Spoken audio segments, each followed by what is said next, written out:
السلام عليكم ورحمة الله تعالى وبركاته. أهلا بكم بقناتي فرح إنيفير. في هذا الفيديو سوف نتكلم دائما عن التقارير اليومية بخصوص هذا المرض ومعلومات أخرى، ولكن قبل بداية هذا الفيديو أتمنى لكل من أعجبه محتوى هذا الفيديو أن لا يبخل علي بإعجاباته وكذلك بالتعليق البناءة.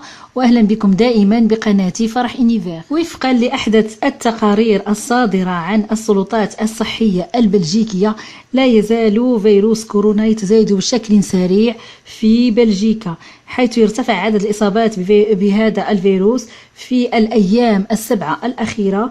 وقال معهد سيانسانو للصحة العامة في بياناته يوم الأربعاء 5 شهر غشت أن متوسط عدد الإصابات بالفيروس ارتفع إلى 535.4 يوميا في الفترة ما بين 26 يوليو والفاتح غشت، ويمثل هذا زيادة بنسبة 58% عن الأسبوع السابق.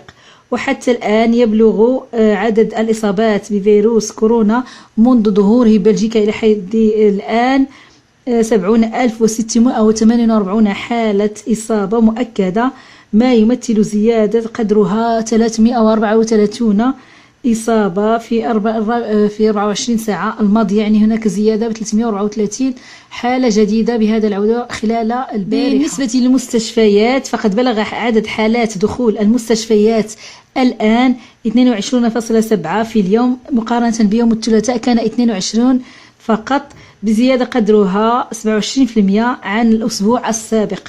وبالنسبة للوفيات، أعلن معهد الصحة العامة سيانسانو أيضا أن 2.4 حالة وفاة في اليوم منذ بداية الوباء. فقد سجلت الوفيات ببلجيكا وبلغت 9852 شخصا فقد حياتهم نتيجة هذا المرض.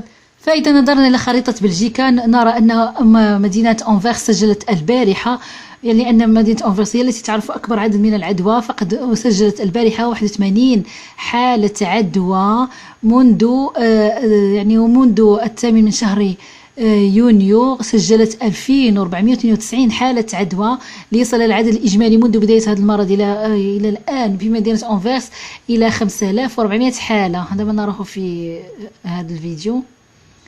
هنا غون البارحة سجلت حالتين، ومنذ 8 من شهر يونيو بلغ العدد 139 حالة عدوى، ليصل العدد الإجمالي بمدينة غون منذ ظهور هذا المرض ببلجيكا إلى حد البارحة 904 حالة.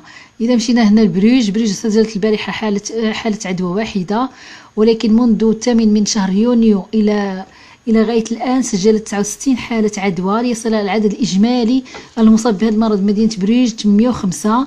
إذا مشينا هنا لبروكسل، يعني بروكسل فيل، فقد سجلت البارحة 14 حالة، يعني بلدية بروكسل، وليصل عدد منذ 8 من شهر يونيو إلى غاية الآن 213 حالة، ليبلغ العدد الإجمالي الذي سجل ببلدية بروكسل 1094 حالة منذ بداية المرض إلى غاية الآن.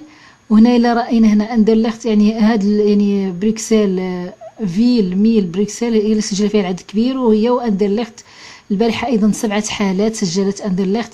ومنذ 8 من شهر يونيو يعني 8 جوان سجلت 118 لغاية الآن حالة عدوى جديدة، وليبلغ العدد الإجمالي الذي سجل في بلدية أندرلخت منذ بداية هذا المرض ببلجيكا لغاية الآن 988 حالة عدوى.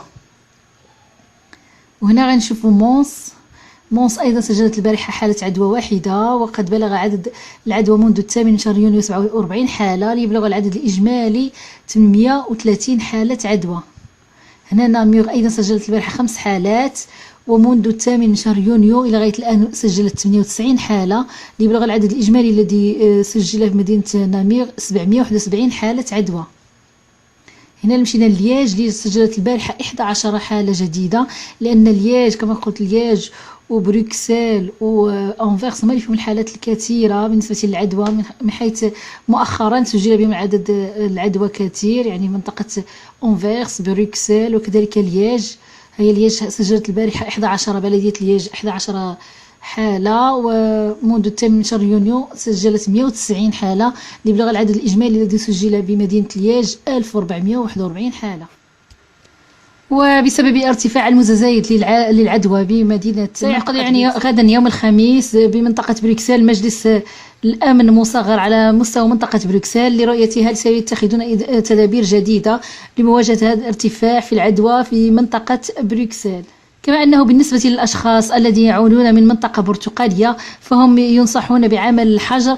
إذا عمل هؤلاء حجر مدته 14 يوما في منازلهم فهم رغم أنهم لا يشتغلون فهم سوف يأخذون أجر من ما يسمى باللونيم، ويسمى هذا الأجر هو يعني بطالة بسبب هذا كوفيد-19. أما الأشخاص الذين يذهبون باختيارهم إلى منطقة تصنف في المنطقة الحمراء يعني لا زون روج، عندما يعودون من هذه المنطقة فلن يتقاضوا أي أجر بالنسبة للفترة التي يقضونها خلال الحجر لمدة 14 يوما، لأنهم هم الذين ذهبوا إلى المنطقة الحمراء. هذا ما سنراه في هذا الفيديو. Et la crise liée au coronavirus, elle est obligatoire si vous revenez d'une zone rouge, elle est conseillée si vous revenez d'une zone orange, elle, eh bien, c'est la quarantaine. Une mesure qui est entrée en vigueur chez nous en août, et pour beaucoup, c'est déjà un peu le casse-tête. Parmi ceux qui ont un peu de mal à y voir clair, il y a les patrons de l'entreprise et donc par ricochet, forcément, les employés. La question qui les taraude paraît simple, la réponse le semble beaucoup moins. Qui paye les salaires en cas de quarantaine? Eh bien, on a trouvé une réponse, et la réponse, c'est ça dépend. Isabelle Heusen vous explique justement ce que sous-entend ce ça dépend. C'est une entreprise d'une quarantaine de salariés que nous avions filmé en 2015 quand il ne fallait pas prendre de mesures Covid. Cette année, exceptionnellement, la direction a demandé à chacun où il partait en vacances. S'il s'agit d'une zone verte, pas de problème. En zone orange, les travailleurs sont prévenus, ce sera 14 jours de télétravail au retour, du moins si c'est possible. Et si par contre le télétravail n'était pas possible, eh bien à ce moment-là, on les informait qu'ils seraient en chômage pour force majeure Covid, quoi. Dans ce cas-là, le travailleur touche 70% de son salaire, mais cette mesure devrait prendre fin le 31 août. Alors, à l'Union wallonne des entreprises, on plaide pour un prolongement. Sinon, on va arriver dans une situation où, indépendamment, je dirais, d'un reconfinement ou autre, pour tous ces cas de rentrée de vacances, si c'est l'employeur qui doit continuer à payer pendant la quarantaine, ça va devenir intenable, évidemment, pour les employeurs. Donc, il faut qu'on prolonge, en tout cas pour les retours de vacances, le principe du chômage pour force majeure. Retournons dans notre entreprise où un autre problème se posera si trop de travailleurs reviennent d'une zone orange. Nous allons avoir des effectifs en moins pour sortir notre production. Et ça, mine de rien, c'est problématique. Et donc, c'est pour ça que nous incitons au maximum les personnes à essayer de partir en vacances en zone verte. Mais durant le séjour, une zone verte peut passer à l'orange et l'orange devenir rouge. Dans ces cas-là, pas de problème. Mais si un employé part délibérément dans une zone rouge, il devra en assumer les conséquences. Quand il part, elle est déjà en rouge. Quand il revient, il doit observer sa quarantaine et il ne sera pas payé par l'ONEM. Même si, évidemment, ce n'est pas toujours évident à vérifier, mais officiellement, l'ONEM ne le payera pas. Donc c'est assez risque et péril.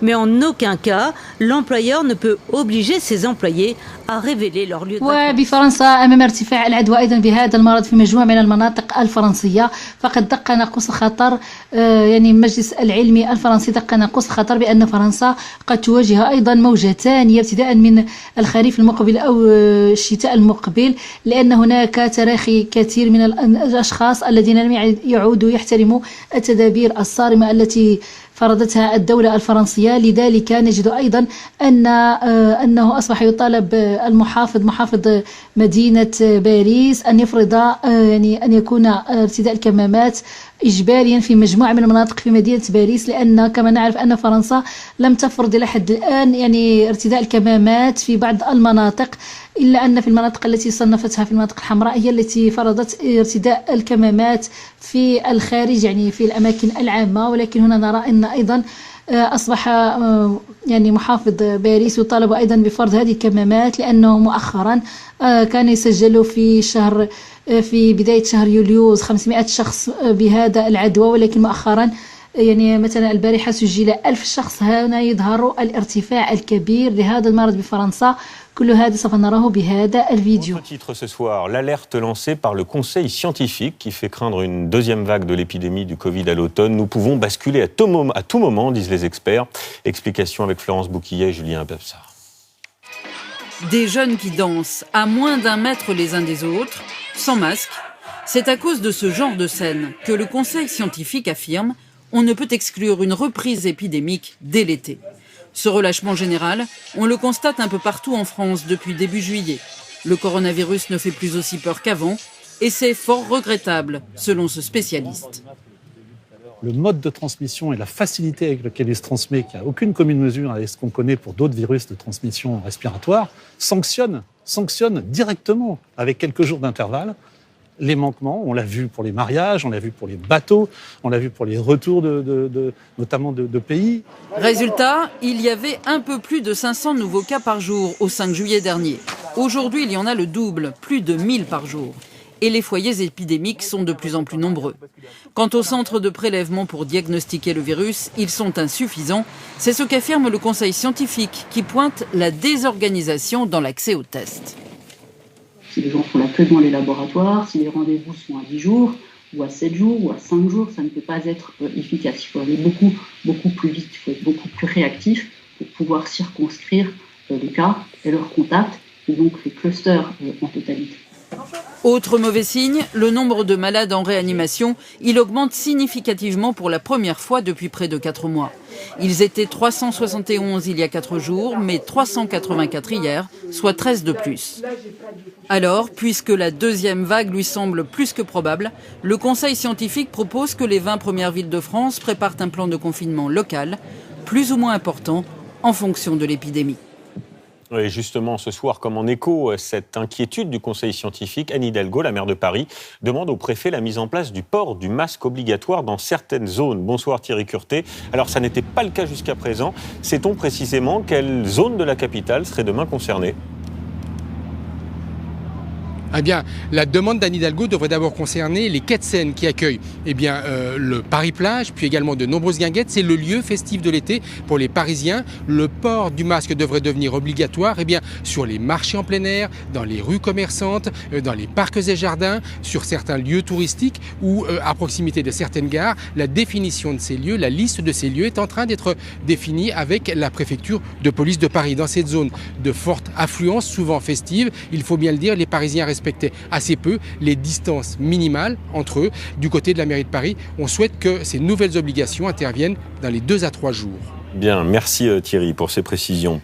Autre question ce soir, faut-il durcir les contrôles aux frontières ? On apprend aujourd'hui que le Conseil scientifique, encore lui, recommande depuis plusieurs semaines des mesures d'isolement dans les aéroports pour les passagers qui arrivent de zones rouges où le virus circule donc beaucoup. Une recommandation qui n'a pas été suivie par le gouvernement. Explication avec Mathieu Boisseau, Thibaut Grosse et François Dérault. Dans les aéroports français, c'est la nouvelle règle depuis samedi, mais est-elle suffisante ? Je vais vous demander de bien mettre la tête contre le mur. Test obligatoire pour les voyageurs en provenance de pays classés à risque par les autorités. 16 nations, États-Unis, Brésil, Algérie notamment. À Roissy cet après-midi, eux arrivent du Qatar également sur la liste. Pour passer la frontière, 2 solutions. Certains brandissent la preuve d'un dépistage dans leur pays d'origine, il y a moins de 3 jours. Et tu peux l'avoir ou par mail ou par texto, comme vous voulez. Alors, comme ça montrait que j'étais négative. D'autres subissent un test à l'arrivée dans l'aéroport français. Et c'est justement cette situation qui pose question.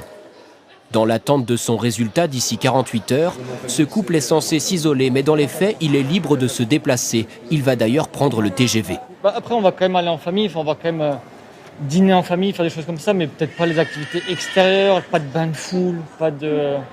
Après, c'est du bon sens, quoi. L'isolement est recommandé par les autorités, mais il n'y a pas de mesure de contrôle. Autre point faible du dispositif, il ne concerne que les vols directs. Pour un Sao Paulo-Paris, par exemple, il y a bien des tests obligatoires à l'arrivée. Seulement, s'il y a une escale à Francfort, plus de dépistage systématique. De nombreux professionnels de santé réclament donc des règles de protection bien plus strictes. La seule mesure qui est efficace, si on ne veut pas fermer les frontières, c'est la quarantaine. C'est-à-dire de mettre en isolement préventif pendant 14 jours, c'est-à-dire la durée d'incubation maximum de la maladie, les personnes qui reviennent de séjour en zone épidémique. Le Conseil scientifique avait formulé au gouvernement des recommandations similaires le mois dernier. Elles n'ont pas été suivies intégralement. وقد عملت الدولة على توفير 160 مليون يورو من أجل توزيعه إلى العاملين بهذا الميدان الذين يعملون في إطار المساعدة المنزلية إما للأشخاص المسنين أو كذلك الأشخاص المعاقين بفرنسا، وهذا اعتراف لدورهم خصوصا خلال هذه الفترة التي ساد فيها هذا المرض بفرنسا، وخصوصا خلال الموجة الأولى من هذا المرض. هذا ما سنراه بالتفصيل في خطاب الرئيس الفرنسي Emmanuel Macron. Une visite à domicile. Emmanuel Macron s'invite chez Gisèle Charles. Cette dame de 80 ans reçoit chaque jour l'aide d'une auxiliaire de vie pour son quotidien. Un personnel en première ligne pendant la crise du Covid, mais qui n'a touché aucune prime. Aujourd'hui, le chef de l'État annonce que 160 millions d'euros sont débloqués entre l'État et les départements. Voilà, bonjour à toutes et tous. Ces femmes et ces hommes ont été les oubliés de la prime Covid.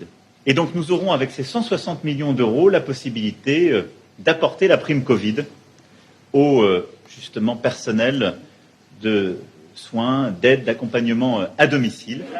Un salarié à plein temps pourra recevoir jusqu'à 1 000 euros de prime d'ici la fin de l'année.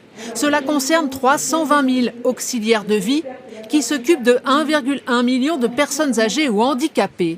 Une prime qui était très attendue par les personnels. La prime, elle est importante parce que d'abord, c'est une reconnaissance des salariés de ce secteur. Comme je le disais, ils ont été les grands oubliés de cette prime, alors qu'elles ont fait, parce que ce sont essentiellement des femmes, à 97%, elles ont fait un travail remarquable. Pour les professionnels, cette reconnaissance doit aller plus loin pour rendre ces métiers plus attractifs.